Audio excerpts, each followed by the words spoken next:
So the text for today. Overcome anger and arrogance, and let humility rule your mind. Give up wrong kind of living, and pursue a livelihood in keeping with the Dharma. Starts with anger. Why do we get angry? Many, many reasons why we get angry. Sometimes it's to do with fear. Sometimes to do it with attachment. Sometimes it's to do with attachment because we want something, and sometimes it's because we don't want something. Rejection. Sometimes it's misunderstandings. Sometimes because things don't go our way. That's to do with attachment.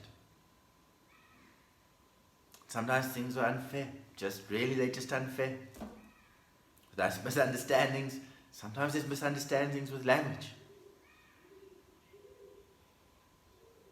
Sometimes it's different languages. Sometimes it's the same language.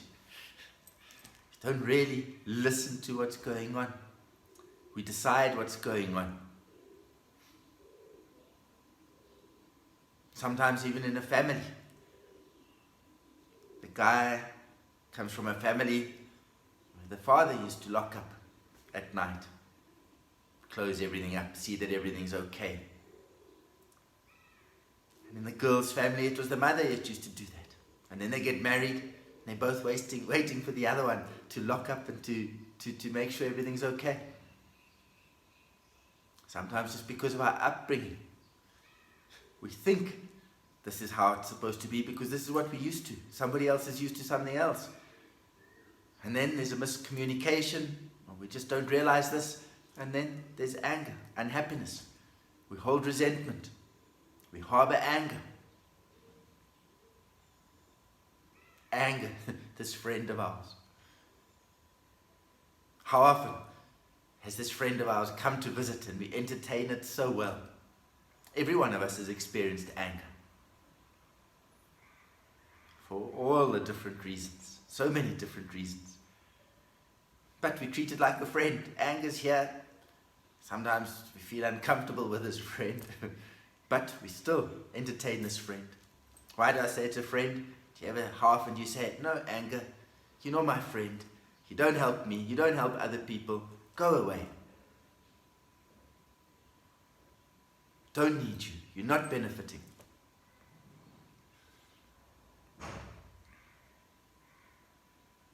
It's very important to realize that anger doesn't help. Maybe in the short term it helps, but in the long term it doesn't help. In the long term, violence breeds violence. Anger breeds anger. You hurt other people, people are unhappy, plants those seeds of unhappiness, and then they want revenge on you. They're unhappy with you. They dislike you. They blame you. They resent you. When you're angry often, what happens to people that are angry often? They become lonelier and lonelier. People don't want to be around them. They wonder, why am I so lonely? Because in reality, they've been practicing anger. So people don't want to be around them. Or if people are around with them, they get angry with them quickly. They get impatient with them quickly. Why do the people get angry as well? It's because they can't control these emotions. This emotion comes up and then they want to satisfy it. They can't let it go. They have to satisfy it. So off they go in their tantrum. It's 1 minute, 5 minutes, 10 minutes, 1 hour. You see it, you watch people. Every month they have to have their tantrum. They've got so used to it. Whatever we practice, we get better at. We practice anger, we get better at. When we were younger, we're told, let out your anger. It's all very well to let out your anger. But what's happening? You feel better. I feel better. I've satisfied my need to let go of my anger. But what are you doing? You're practicing anger. It becomes easier and easier to be angry. Angry about this, angry about that, angry about that. So you have more chance to be angry. You practice anger more. And also, you feel better. But the other person that you've been angry with, they don't feel better. So you're not looking at the whole picture. You're just looking at yourself and satisfying your own wish to release your anger. You're not thinking about how other people feel.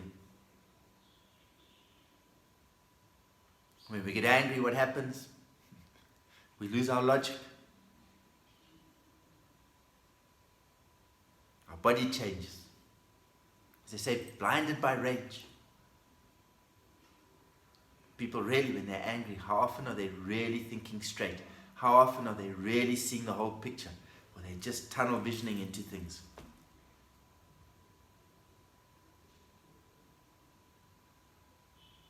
We always think, blame everybody else. It's always because somebody else or some other reason.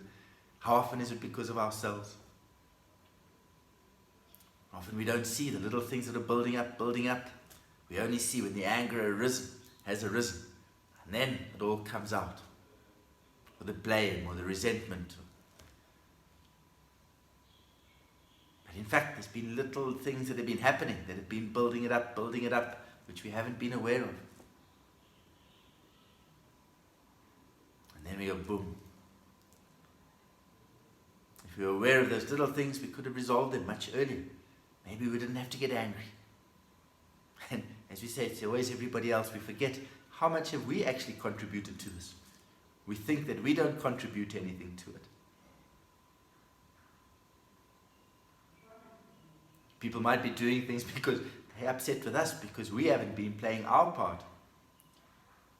Because we've been unhappy, because we've been hurtful, because we've been picking a fight with people. And then this revenge, this anger churns in our mind. What happens when we're angry? Our eyes change, our voice changes, our body changes, it sinks into our cells. Our mind is angry, our body is angry, our speech is angry.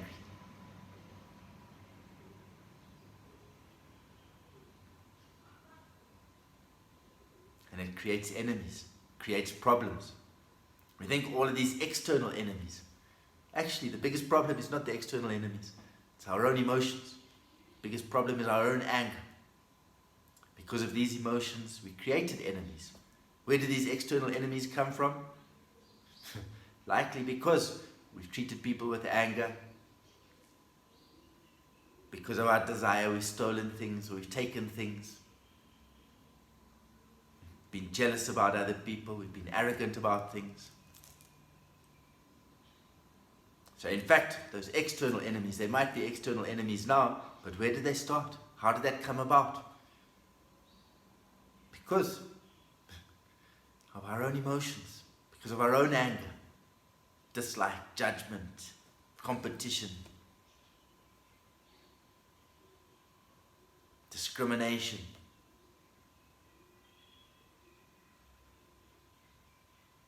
Sometimes even we have enemies. They're not even our enemies.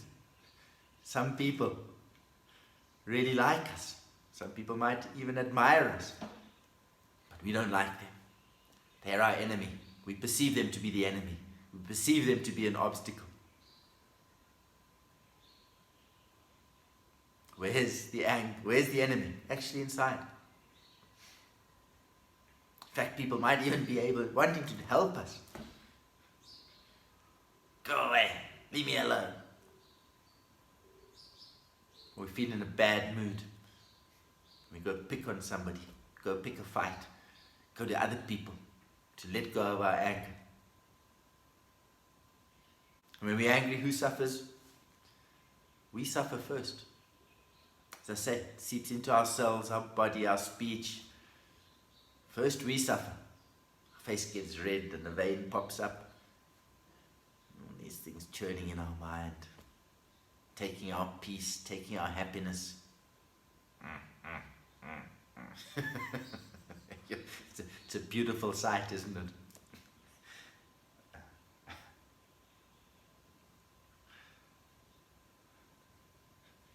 What happens with anger? Burns eons of merit. You may have done eons of beneficial deeds, benefiting others. Anger, in moments, destroys eons of benefit, eons of merit. What happens with anger? Cause and effect. We're going to suffer later. Drives us to the hells. We don't want to go there. Really, there's a lot of suffering there. We just have a migraine and think how we feel. We just have a really terrible stomach ache. How do we feel? Or incredible toothache. How bearable is that? So imagine the suffering in the hells. What drives us there? Anger, revenge, hatred, blame. Don't go there. Don't entertain this anger. And also when you hurt other people, you make them angry. Or they feel angry. Or plant seeds of anger in their mind stream. So you are the one that is then maybe creating the causes for them to go to the hells. So best stay away from this anger. From this anger, what happens? We hurt people. We hurt others. Most important vow that we take, if you want to become a Buddhist, don't kill. Don't harm. What happens when we kill and we harm? We plant negative seeds. If you kill a person, they say you have to repay it 500 times. Just not good odds. Any betting person, never say, I'll take one, repay 500. You kill an insect, you kill an animal. Also creates incredibly negative karma. All sentient beings treasure their life. All of them want to keep their life. All of them think that their life is important, just like we do. How many animals do you see come running up? Kill me, hurt me, please, punish me.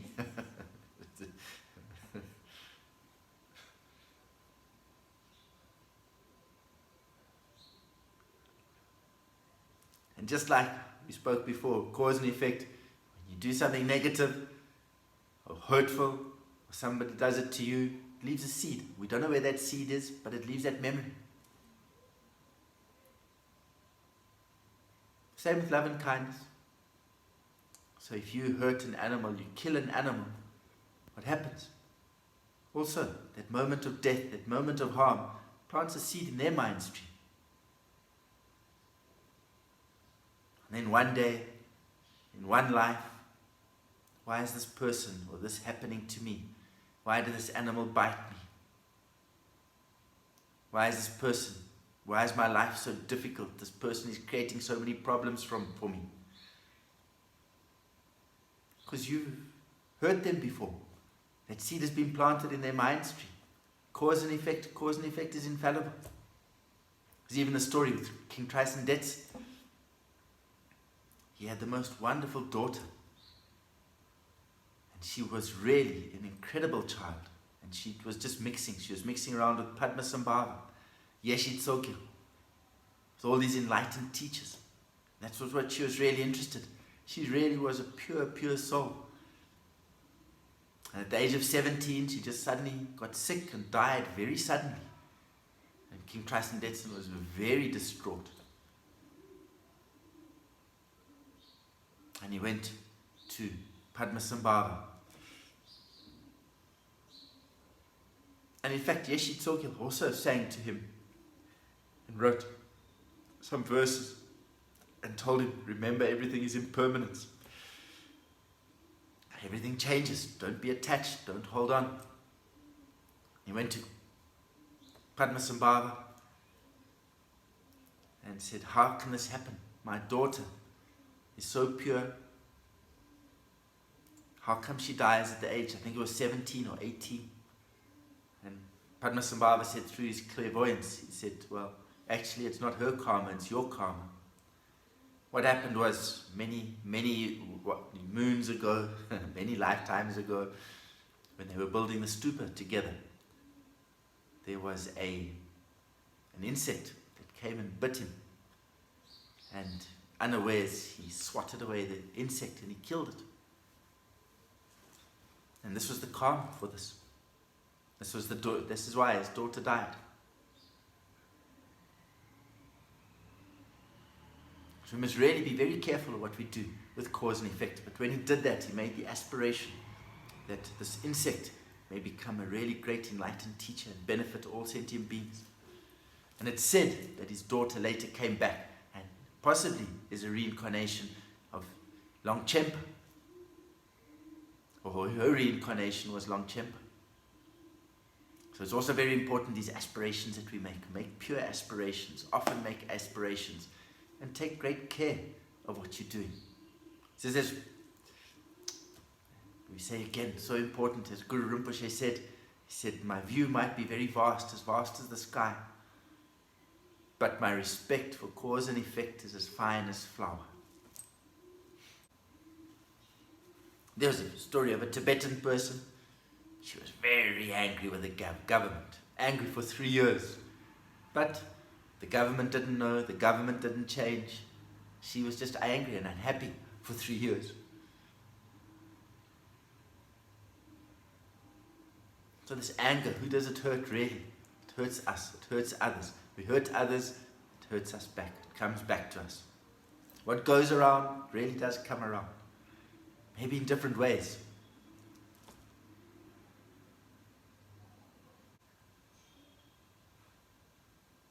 If somebody's hurting us, if something's happening that we don't like, making us angry, or that we're feeling angry about, nobody makes it. We make ourselves angry.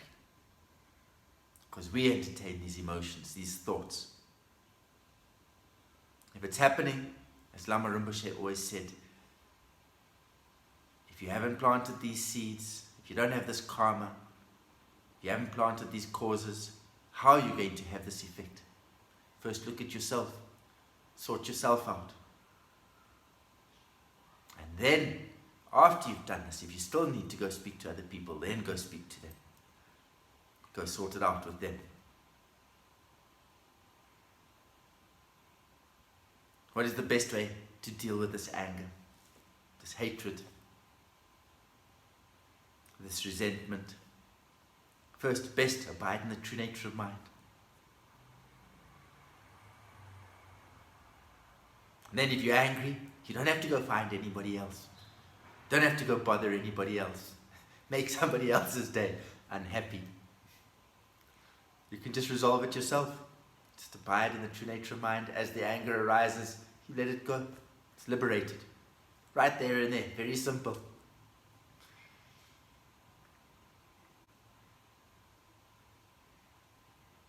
Practice awareness. Practice meditation. Don't forget your awareness. Again and again, remind yourself. Have the right mindfulness, right awareness. As those thoughts arise, check them. Are they positive? Are they negative? Oh, here comes the good old friend anger again. Let it go. The more and more, the better and better, the sharper and sharper our awareness, the quicker we can do this. As the thought arises, the first one, the second one, by the time the third one has arisen, this topic is starting to grow, we let it go.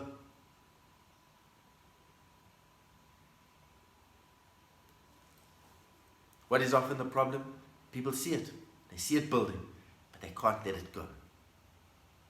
Sometimes they don't want to let it go, and sometimes they see it, but they can't let it go.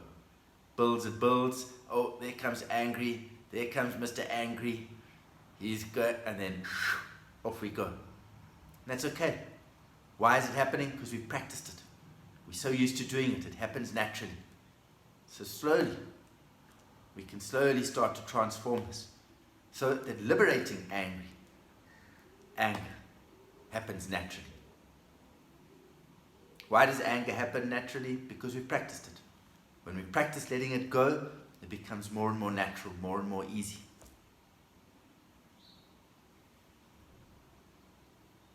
We can observe those thoughts as the anger arises. What color is it? What shape is it? Where did it come from? Where is it abiding? Where does it disappear to? Again and again. Ask yourself, when you're starting to get angry, what does anger help? Who's it going to benefit? How did it arise? In what environment? In what situation? With who? Is it because I'm tired? Because I'm feeling disappointed about something? What is my mood? What is my state of mind when I start getting angry? Observe that emotion. Oh, here we go again. Watch it. Try not to feed it. Don't push it down. We're not talking about pushing it down. You push it down, it's going to pop up again. Just like playing in the water, in the swimming pool. We push the ball under the water. The more as we push it down, it pushes up, pushes up. It's not about pushing down. It's about transforming. Just watching it. Look, ask these questions. What's going to happen if I act on this? Why don't I just sit here and not act on it? And then let it subside. It's not saying we don't deal with problems. We still have to deal with problems. But we don't have to deal with the problems with the anger. We have much more logic. We see things much more clearly. Take more time to listen why this person is doing this, or why the situation, have a look why the situation has arisen. Have greater understanding. See more what's building towards this.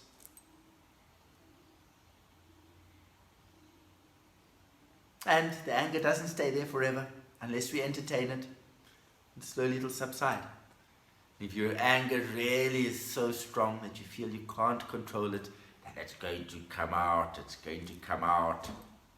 We're going to act on it with speech, with body. Then rather leave the situation. Get out of there, fast. Come deal with it later. Go somewhere where you can sit and let it calm down. Sometimes we beat the pillow or we beat the bag. This is okay. But also, in doing this, the pillow is not always going to be there. You're not always going to be able to reach for the pillow or go to the pillow or the bag to beat. Then who do we beat? What do we beat? And when we practice this as well, we get used to letting out the anger like this. So we're also still practicing it. It is a way of releasing the anger. But rather just be able to let it go within yourself. Just realize there's no benefit for it. And use these different techniques to transform it. And the more, whatever you practice, the better you get. The more you practice, the better you get. The more you practice anger, the better you get. The more you practice transforming the anger, the better you get at it as well. Easier and easier to transform the anger. Let it go. What does anger do? As you said, it affects our body. It just consumes our time, our energy, our life. It affects our relationships, it affects our happiness, it affects other people's happiness. And afterwards we regret being angry. We have to resolve the problems. I've seen people get angry, they get involved in that tantrum of theirs. And the next morning they're looking very sheepish, they feel very, very terrible. They're very sorry about what they said. Sometimes they say very nasty things. Another thing we can do as well is just remember that this is not personal. What's happened is people just can't control their emotions. They can't control their anger. They have to satisfy their letting go of the anger. So many times, this is the big problem. The biggest problem is the emotion. So the real enemy is the emotion, this anger. Rather practice love and kindness and compassion, understanding. If our mind is love and kindness and compassion, then our speech is love and kindness and compassion. Our actions are love and kindness and compassion. Where's the root problem? Our mind. It arises in our mind. You can even be sitting in a temple, in a monastery. If you practice anger, you can be creating enemies, even in such a holy, pure place. And then they spoke about arrogance and pride. I think we've spoken about this already. Be very careful of arrogance and pride. We look down on other people. We don't listen to other people. It takes away our opportunity to learn, because we don't listen to other people. We just want everybody to hear our voice. And if you're the one always speaking, what are you learning? You're just repeating what you know, what's in your mind anyway. Maybe you do learn a little bit.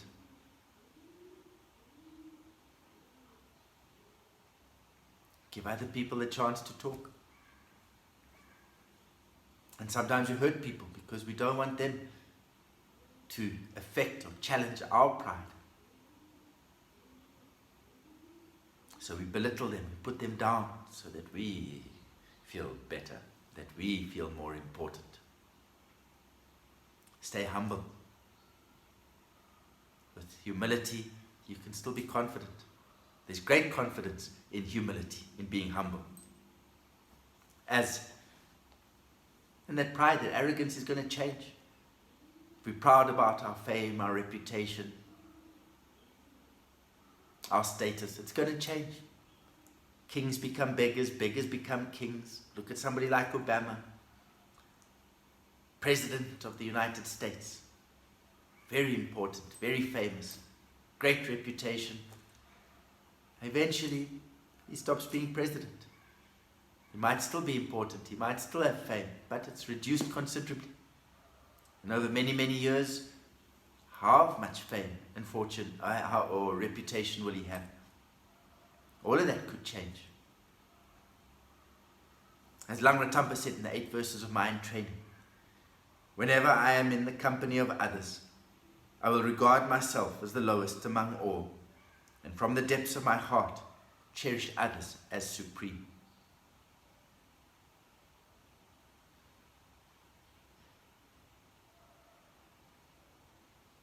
What do these emotions do?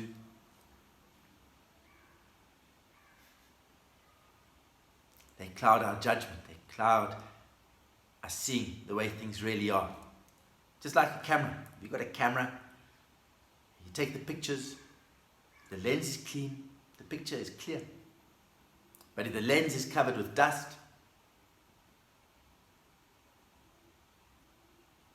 the pictures don't come out clearly. We don't see the true image. Same as well. If our mind is covered by the dust of all of these afflictive emotions, we don't see things clearly. But when we remove them, we really get to see things much more as they are. Keep on aspiring. Aspire, aspire. And as it says over there as well, give up the wrong way of living. Give up any wrong kind of living and pursue a livelihood in keeping with the Dharma. What's the best way? Abide in the true nature of mind, in Rigpa. Wrong way of living, those afflictions, discriminations, judgments. The 10 negative actions, let them go. Rather, practice the 10 positive actions. Let go of those afflictions, that pride, that jealousy, that anger.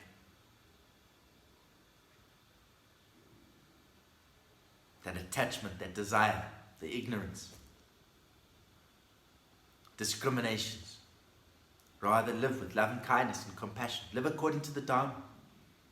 With patience. Generosity.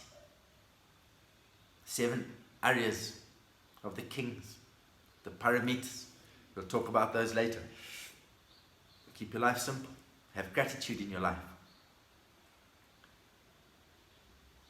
Practicing according to the Dharma, having renunciation, bodhicitta, and realizing wisdom emptiness.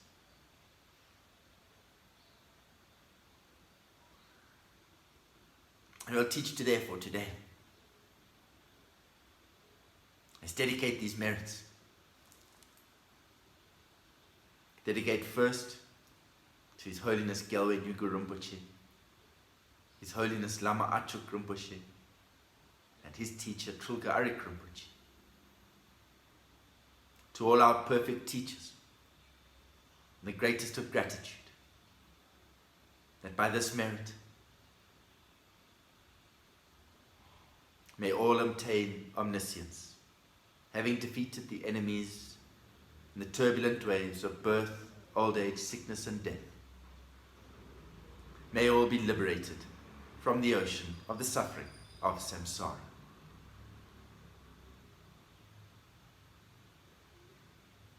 Sonam de tamcha zepanye, tobnye nyepe tranam khajeja, keka nachir balang trupai, tsibu tsoli, droa, sho.